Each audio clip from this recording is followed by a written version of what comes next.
Hello दोस्तों, कैसे हैं आप सभी लोग। आशा है आप सभी लोग अच्छे होंगे और आपकी पढ़ाई बेहतरीन चल रही होगी। तो दोस्तों आज डे 7 है और पार्ट 7 भी है cell the unit of life chapter का। इसके बाद आपको 2-3 लेक्चर और देखने को मिलेंगे, फिर आपका ये जो टॉपिक है पूरा कंप्लीट हो जाएगा। और इसके बाद हम सिर्फ प्रैक्टिस सेट और प्रीवियस ईयर क्वेश्चन पेपर लगाएंगे और ये पूरा कंप्लीट हो जाएगा। तो चलिए देख लेते हैं कि अभी तक हमने क्या क्या देख चुके हैं। तो हमने सेल के बारे में देखा बेटा, हमने उसकी डिस्कवरी को देखा था, थ्योरीज को देखा था, फिर हमने प्रोकैरियोटिक, यूकैरियोटिक और यूनिसेलर, मल्टीसेलर और विदाउट सेल ऑर्गेनेल वाली मेम्ब्रेन, यानी कि जिनके बाहर कोई भी मेम्ब्रेन नहीं थी और जिनके बाहर मेम्ब्रेन प्रेजेंट थी। और साथ में साथ अपने ग्राम स्टेनिंग को और ग्राम पॉजिटिव नेगेटिव में अंतर और इसी प्रकार से एनिमल सेल और प्लांट सेल में डिफरेंस को देख लिया था। और हमने चीज़ों को डिटेल में पढ़ना स्टार्ट कर दिया था, जैसे कि सेल वॉल हो गया, आपका प्लाज्मा मेम्ब्रेन हो गया, और साथ में फिर आपका प्रोटोप्लाज्म हो गया, एंडो मेम्ब्रेन सिस्टम हो गया, और साथ में साथ फिर आपका गोल्जी बॉडी, लाइसोसोम हो गया। अब हम अगर आज की बात करें तो आज हम देखेंगे माइटोकॉन्ड्रिया और प्लास्टिड को। तो चलिए बेटा, बिना किसी देरी के क्लास को स्टार्ट करते हैं और समझते हैं माइटोकॉन्ड्रिया और प्लास्टिड को।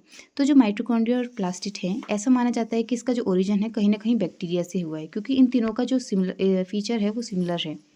जो माइटोकॉन्ड्रिया और प्लास्टिड होते हैं, ये एक सेमी ऑटोनोमस स्ट्रक्चर होते हैं। इनके पास खुद का डीएनए भी होता है और इनके पास खुद का राइबोसोम भी होता है। इनमें जो डीएनए पाया जाता है वो डबल स्ट्रैंडेड डीएनए देखने को मिलता है। अगर राइबोसोम की बात करें तो इनमें 70s राइबोसोम देखने को मिलता है। माइटोकॉन्ड्रिया और प्लास्टिड जो दोनों होते हैं, इनके पास नेकेड डीएनए होता है, जिनमें आपकी हिस्टोन प्रोटीन देखने को नहीं मिलती है।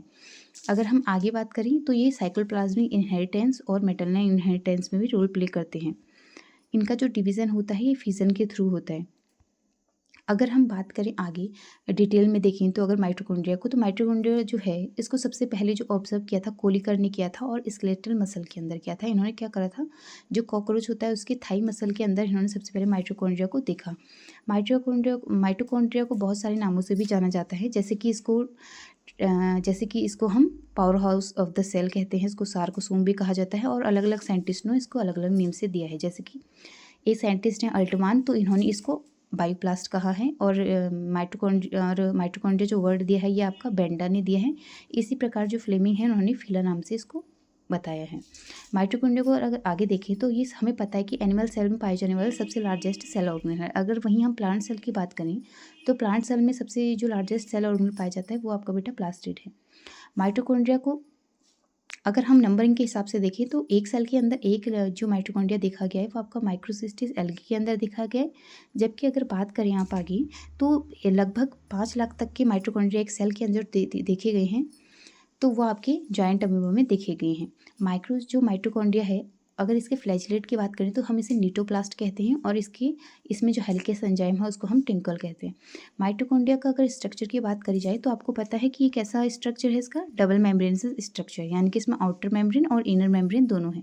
अगर बात करें इसके आउटर मेम्ब्रेन की तो इसमें क्या पाया जाता है बेटा, पोरिन प्रोटीन पाया जाता है, जिस वजह से क्या हो जाता है और भी परमिएबल हो जाता है, यानी कि पोरस हो जाता है, यानी कि क्या कर सकता है, चीज़ों को अपने से आर पार कर सकता है। और इसमें कौन सा प्रोटीन होता है, एक और टॉम प्रोटीन, यानी कि translocase of outer mitochondrial membrane. अगर वहीं हम इनर की बात करें, इनर माइटोकॉन्ड्रियल मेम्ब्रेन की, तो इसमें जो होता है सबसे मोस्ट अबंडेंट लिपिड पाई जाती है, यानी कि कार्डियोलिपिन, और इसमें टिम प्रोटीन भी देखने को मिलता है, यानी कि translocase of inner mitochondrial membrane.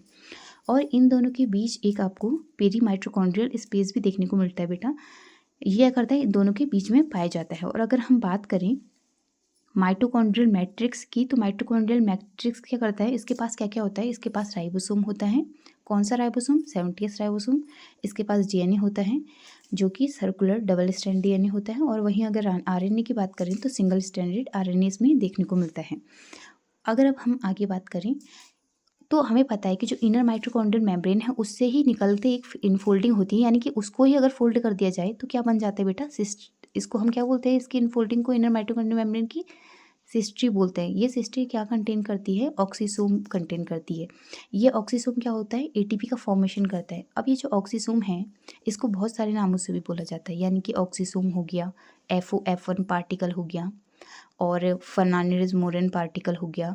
इसी प्रकार से इसको एलिमेंट्री पार्टिकल और क्या है, बहुत सारे नामों से जाना जाता है। बात करें अगर इसकी ऑक्सीसोम की, तो चलिए देख लेते हैं। इसको जो ऑक्सीसोम जो टर्म है ये आपका लेहनबर्ग ने दिया था। अगर F1 पार्टिकल की बात करें तो ये जो टर्म है आपका फर्नांडीज मोरन ने दिया था।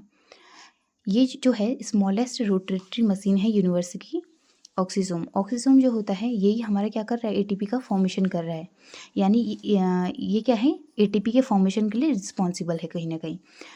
इसमें 2 यूनिट आपको देखने को मिलते हैं, एक FO और एक F1। FO जो होता है बेटा ये क्या करता है, प्रोटॉन का ट्रांसपोर्ट करने का काम करता है, यानी कि H+ आयन को ट्रांसपोर्ट करने का काम करता है, और इसको हम कौन सी प्रोटीन कहते हैं, ट्रांसमेम्ब्रेन या फिर इंटीग्रल प्रोटीन बोला जाता है इसको। और वहीं अगर हम F1 की बात करें तो ये कैसी प्रोटीन है, एक्सट्रिंसिक या फिर पेरिफेरल प्रोटीन है, यानी कि ये क्या है, बाहर आपको देखने को बाहर पाई जाती है। और इसमें अगर हम बात करें आगे तो ये किसके लिए रिस्पॉन्सिबल होती है, एटीपी की फॉर्मेशन के लिए रिस्पॉन्सिबल होती है।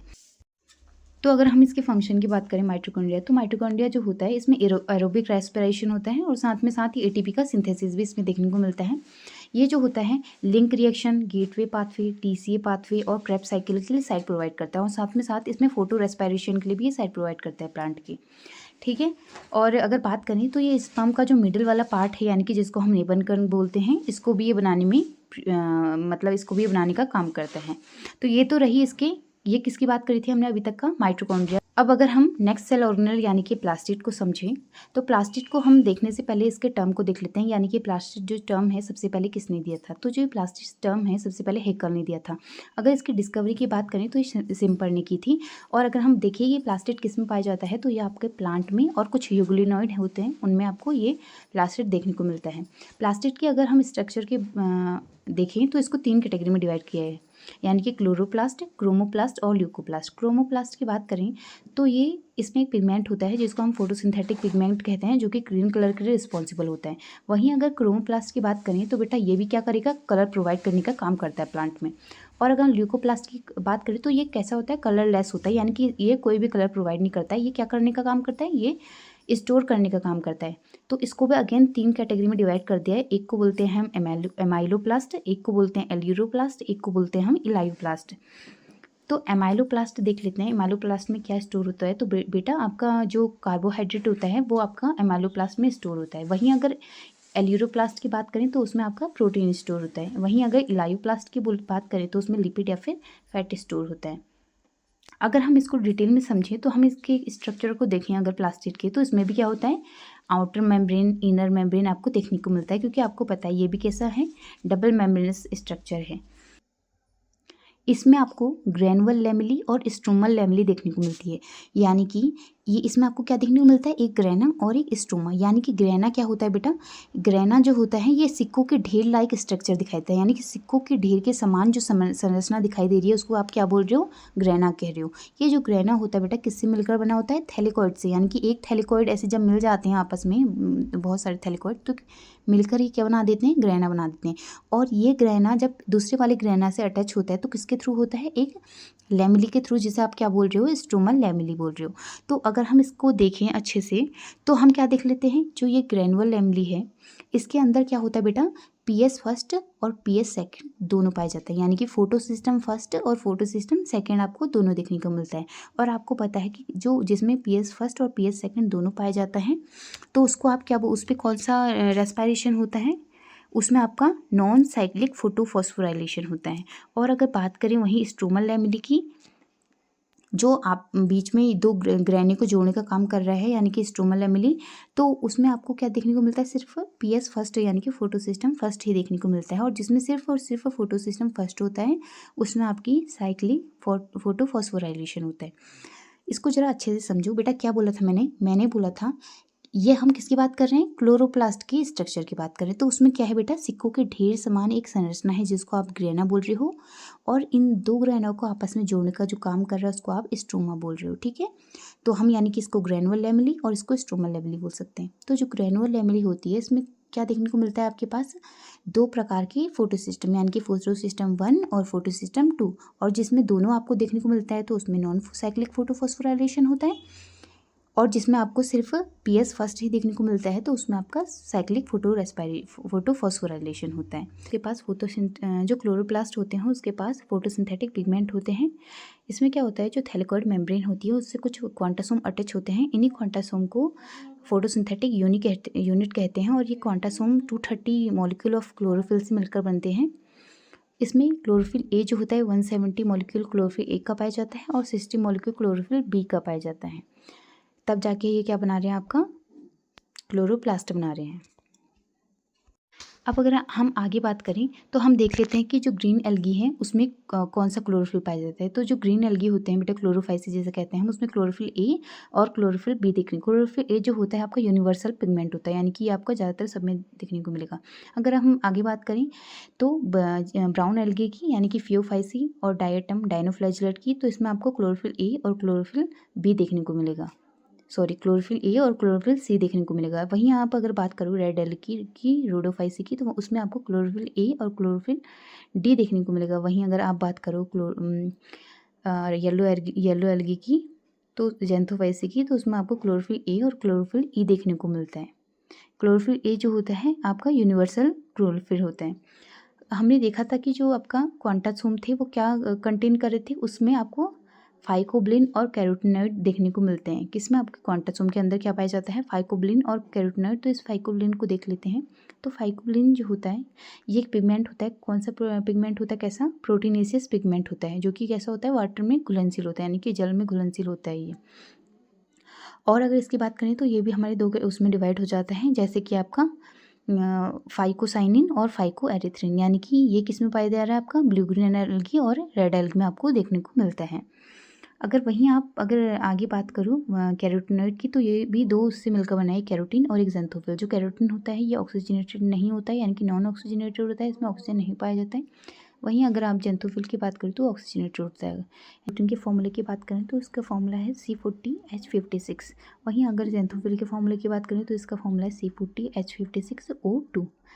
ठीक है, तो ये आपने इसके एग्जाम्पल भी हैं, जैसे कैरेटिन का एग्जाम्पल बीटा कैरोटीन, जो कि कैरेट में पाया जाता है।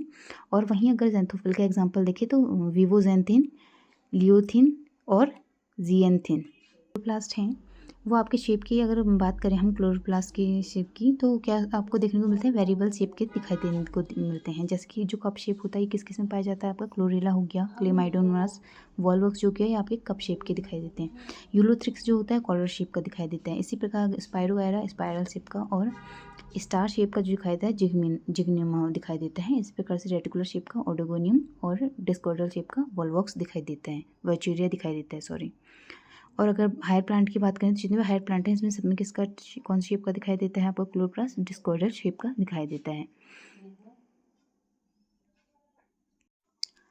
आशा है आपको आज का लेक्चर अच्छा लगा होगा। ज़्यादा से ज़्यादा लाइक, शेयर, कमेंट, सब्सक्राइब करिए दोस्तों, और मिलते हैं आपको नेक्स्ट क्लास में। धन्यवाद।